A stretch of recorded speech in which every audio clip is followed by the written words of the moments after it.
حسنت جمیع خصالہ صلو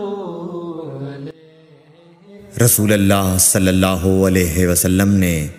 اس وقت جب آپ کے گرد صحابہ کی ایک جماعت بیٹھی ہوئی تھی فرمایا کہ مجھ سے بیعت کرو اس بات پر کہ اللہ کے ساتھ کسی کو شریک نہ کرو گے، چوری نہ کرو گے،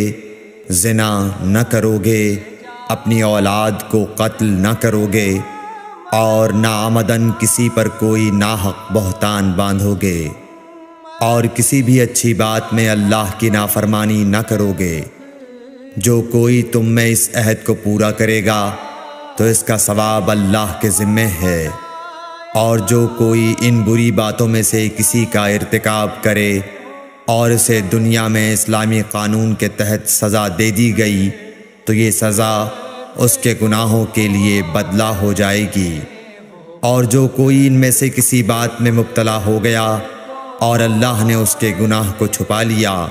تو پھر اس کا معاملہ اللہ کے حوالے ہے، اگر چاہے معاف کرے اور اگر چاہے سزا دے دے۔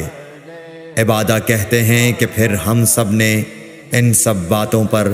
آپ صلی اللہ علیہ وسلم سے بیعت کر لی۔ صحیح بخاری حدیث نمبر 18۔